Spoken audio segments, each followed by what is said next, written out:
এখন আমরা যে বিষয়টা নিয়ে কথা বলবো সেটা হচ্ছে যে আসলে বুদ্ধিমান মানুষ আপনি কি করে চিনবেন। জীবনে চলার পথে আসলে আমরা অনেক ধরনের মানুষের সাথে আমাদের সম্পর্ক হয়, আমরা চলি, কাজের সম্পর্ক, আমার নানান সম্পর্ক আছে, আমরা নানান সম্পর্কে আবদ্ধ একটা সামাজিক জীব আমরা মানুষ হিসাবে।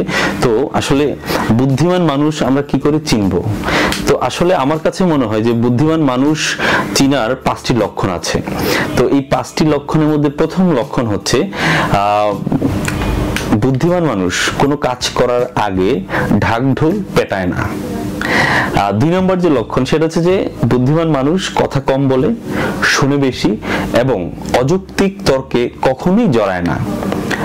পাশাপাশি শতভাগ কাজ শেষ না হওয়া পর্যন্ত বুদ্ধিমান মানুষ কাউকেই কিছু জানায় না। পাশাপাশি আরেকটা গুণ আছে বুদ্ধিমান মানুষের, বা আমরা আরেকটা লক্ষণের মাধ্যমে বুদ্ধিমান মানুষ চিনতে পারবো, সেটা হচ্ছে নিজস্ব নিয়ম এবং একটা গতিতে বুদ্ধিমান মানুষ সবসময় চলে।